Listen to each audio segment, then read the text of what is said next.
안녕하십니까. 한남자이 더 헤리티지 설계 TF 팀장 이용구 부장입니다.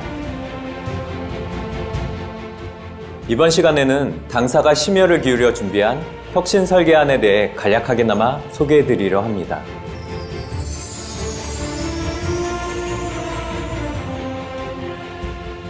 GS건설의 설계안이 혁신설계와 대안설계 두 가지로 나누어져 있던데요. 이렇게 설계된 이유가 있을까요? 네, 한남자이 더 헤리티지는 서울시 공공지원 시공자 선정 기준에 따라 시공사를 선정합니다. 따라서 서울시의 기준에 맞게 경미한 설계 변경으로 대안 설계 제출이 필요합니다. 하지만 조합원님께서 저희에게 들려주신 많은 바람을 담기에는 경미한 설계 변경 범위는 너무 한정적입니다. 그래서 한강 조망 세대와 테라스 하우스 세대를 늘려달라는 말씀, 단지가 쾌적하도록 녹지율을 높여달라는 말씀을 혁신 설계에 담아 제안을 드리게 되었습니다. 네, 그럼 먼저 헤리티지 2권에 담긴 대안 설계가 어떤 내용인지 설명해 주시겠습니까? 대안 설계의 설계 범위를 확정하기 위해 서울시와 용산구청에 14개의 지류예신을 하였습니다. 이를 통해 경미한 설계 변경 가능 범위를 명확히 하였습니다. 핵심 사항을 간단히 말씀드리면 세대수와 전용 면적의 변경은 불가하고 각동의 높이 또한 1m 이하로만 높일 수 있습니다. 지하 주차장, 커뮤니티 등의 면적 증가는 전체 50제곱미터 이내에서만 가능하다는 답변을 얻었습니다. 이렇게 도출된 기준에 철저하게 맞춰 자이는 대안 설계를 준비하였고 헤리티지2 대안 설계에 담았습니다. 네, 그럼 혁신 설계는 어떤 협력사와 함께 작업을 하셨나요? 건축 분야는 덴마크 코펜하겐과 아일랜드 더블린에 소재한 어반 에이전시와 작업을 하였습니다. 북유럽 특유의 인간적이고 자연 친화적인 디자인을 강조하는 건축가이며 이번에 그런 내용을 많이 담게 되었습니다. 조경은 SWA에서 디자인하고 삼성물산 에버랜드에서 시공을 하게 되었습니다. 미국의 디즈니랜드, 두바이의 버즈 칼라파 조경을 담당한 세계적인 디자이너입니다. 시공사인 에버랜드는 국내 최고의 조경 시공사로 높은 완성도를 자랑합니다. 상업 공간은 홍콩, 두바이, 마이애미에 본사를 둔 텐 디자인과 협업을 하였습니다. 전 세계적으로 대규모 프로젝트를 진행하고 있는 국제적 규모의 건축 설계사입니다. 재미있는 에피소드를 소개하면 한국에서 저희가 오후에 국제 화상회의를 하고 밤늦게 퇴근하고 덴마크의 작업 내용을 넘기게 되면 덴마크에서 밤새도록 또 작업을 한창 진행하게 됩니다. 다음날 아침 저희가 출근했을 때 덴마크에서 한 작업을 돌려받게 되면 마치 전 지구적으로 24시간을 일하는 현상이 벌어지곤 했죠. 샌프란시스코 SWA와 협업은 조경뿐만 아니라 건축 공간에 대한 아름다운 제안도 많이 해주셨는데요. 이는 건축가들에게 많은 감동과 영감을 주었습니다. 텐 디자인의 천재적인 공간 해석 능력 또한 감동이었습니다. 한남자의 헤리티지의 혁신 설계는 설계 TF 30여 명이 지난 3년간 뜨거운 열정으로 만들어낸 하나의 작품이라고 생각합니다. 네, 이런 혁신 설계의 핵심 내용을 조금 더 자세하게 설명해 주시면 좋을 것 같습니다. 네. 조합원님 한 분 한 분께서 저희에게 말씀해 주신 내용이 바로 핵심 설계의 내용입니다. 첫 번째는 한강 조망 세대수의 극대화입니다. 단순한 배치 계획이 아니라 컴퓨터 시뮬레이션을 통해 최상의 세대수를 찾아 나갔습니다. 이를 통해 VIP 조망 세대수 1450세대, 스페셜 조망 1085세대 등 총 3418세대의 한강 조망 세대수를 찾았습니다. 두 번째는 테라스 하우스입니다. 한남 3구역은 구릉지라는 대지 특성을 가지고 있습니다. 그런데 구릉지를 잘 활용하면 테라스 하우스를 오히려 많이 만들 수 있는 장점이 있습니다. 3개 층을 쓰는 트리플 테라스 하우스, 폭층 테라스 하우스, 최상층의 루프탑 테라스 하우스 등 외부 공간의 활용을 지원하는 다양한 형태의 테라스 하우스를 설계하였습니다. 또한 소형 평형대도 많은 테라스 하우스를 계획해서 모든 평형대의 조합원님이 테라스 하우스를 선택할 수 있도록 계획을 하였습니다.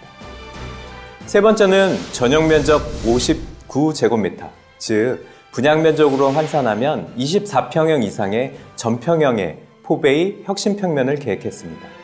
단지가 좁다는 이유로 당초 5구 타입과 84 타입은 3베이, 심지어는 2베이로 디자인되어 있었습니다. 4베이 혁신 평면은 발코니 면적이 많아 실사용 면적이 늘어나고 이를 통해 안방 드레스룸, 주방의 펜츄리, 현관의 수납, 그리고 넓은 식당 등이 설계되어 3베이 평면과는 비교 자체가 불가능한 장점을 가지고 있습니다. 네 번째는 녹지율 40.03%입니다.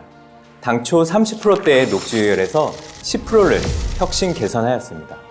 테라스 하우스를 계획하면 테라스 상부에 조경 공간을 얻을 수 있습니다. 또한 아파트의 동개수를 줄이면 넓은 조경 공간이 더해집니다. 이렇게 여유로워진 단지 내 가든과 공원은 한강 조망을 위해 동을 열어둔 열린 배치에 힘입어 한강 조망이 가능해지는 놀라운 경험을 하시게 됩니다. 그 밖에도 한강의 압도적 랜드마크의 외관 디자인, 한강과 남산을 품은 명품 조경, 7성급 호텔 이상의 통합 커뮤니티, 지역의 명소가 될 명품 상업시설, 그리고 단차이를 최소화하여 보행의 편의를 극대화한 단지 설계, 한남 상구역의 공원까지도 세계적 건축가, 조경 디자이너와 설계하여 제공하는 자이의 차별화된 혁신 제안을 확인하실 수 있습니다.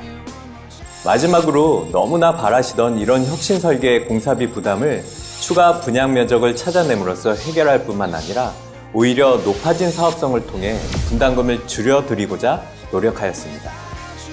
네, 대림산업에서도 혁신 설계를 제안을 했는데 법적인 문제가 있다고 들었습니다. 어떤 문제가 있을까요? 네, 대림의 혁신 설계는 한남 3의 기본 도시계획과 건축법을 무시하였기에 설계안으로 하기엔 문제가 있습니다. 제가 알기로 한남 3구역 조합원님 중에 건축사도 계시고 건축가 교수님도 계시는 걸로 알고 있습니다. 대림의 혁신 2안은 용산구와 남산 일대의 광역 경관 기준인 90m를 무시하는 안으로 90m를 넘어서는 것은 조합과 조합원님께서 오랫동안 시도했던 일이라 관련 내용을 더 잘 알고 계십니다. 혁신안 1도 기존의 한강교회와 주변의 높이 제한을 모두 지키지 않았기에 인허가가 어렵습니다. 인허가는 흐름이 중요한데요. 한남 3구역은 수년간 인허가 내용 중에 핵심이 한강교회와 한남대교 사이의 경관축입니다. 그래서 그 주변의 높이는 항상 제약 조건이 따랐습니다. 이는 수십 년 지속된 서울의 상징 경관축을 보전하고자 하는 서울시 인허가의 큰 방향성입니다. 한남자의 헤리티지처럼 큰 규모의 사업장은 환경영향 평가를 받습니다. 많은 항목들을 검증하는데요. 그 중에 인접 주민에 대한 일조권 침해 분석이 있습니다. 이는 인허가청에서 재량권이 있는 것이 아니고 반드시 지켜져야 되는 사항입니다. 상식적인 것이죠. 저희도 3블록이 인접대지와 북측에 붙어 있습니다. 북쪽 주민들에게 일조권 침해의 영향이 없도록 조치된 내용입니다. 그래서 조합 원안에도 15층 배치 구간임에도 불구하고 대부분의 층들이 11층과 12층으로 설계되어 있습니다.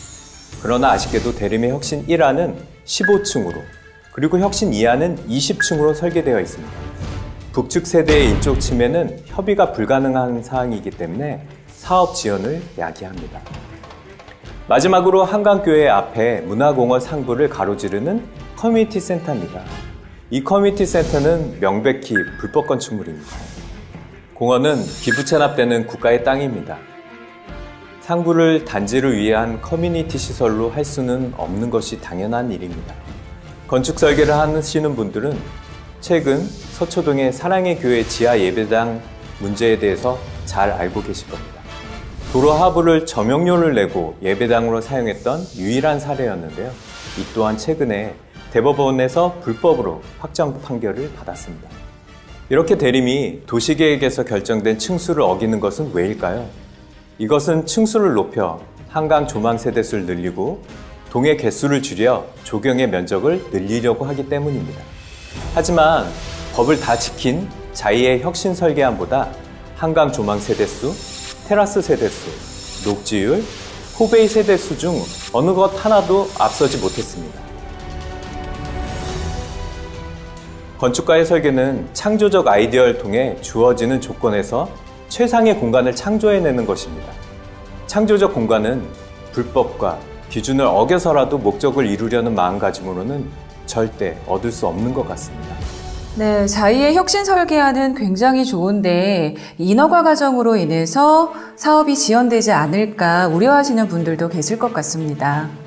자이는 1년에 30개 전후의 프로젝트를 분양합니다. 그러려면 1년에 50개 정도의 프로젝트를 사업 승인까지 완료해야 합니다. 즉, 어떻게 설계하고 진행하면 가장 빠른 인허가가 이루어지는지 많은 노하우가 있습니다. GS건설은 한남자이더 헤리티지를 준비하며 혁신 설계 인허가를 책임 보장하였습니다. 그러기에 당초 도시계획에서 결정난 90m의 경관고도와 블록별 높이 기준을 모두 준수하였습니다. 또한 환경영향평가에서 결정된 3블록이 인근 주택의 일조 침해를 방지하기 위한 높이 제한 또한 준수하였습니다. 이는 2주 철거 기간 내에 건축 심의와 사업 승인 변경을 끝마쳐 사업에 지연이 없도록 하기 위함입니다. GS건설의 인허가 노하우와 철저한 분석을 통해 저희가 제시한 일정에 자신이 있기 때문입니다. 그렇기 때문에 금전적 리스크가 너무나도 커 그 누구도 약속하지 않은 인허가 책임 보장을 약속드리는 것입니다. 네, 그럼 마지막으로 어떤 마음가짐으로 이번 프로젝트를 진행하셨는지 말씀해 주시겠어요? 네, 한남자의 더 헤리티지는 도시를 설계하는 것이고 우리가 사랑하는 사람들이 살아가는 마을을 만드는 일입니다. 조합원님의 불안한 마음을 잘 알기에 분석하고 또 검증하였습니다. 지금 약속드린 혁신안은 시작입니다. 앞으로 더 좋아질 수 있는 아이디어가 지금도 논의되고 있습니다. 앞으로도 최선을 다해 더 좋은 공간으로 조합원님에게 특별한 경험을 드리고 싶습니다. 네, 이번 시간에는 GS건설 이용구 팀장님과 함께 오랜 시간 동안 공들인 혁신 설계안에 대해 말씀드렸습니다. 감사합니다.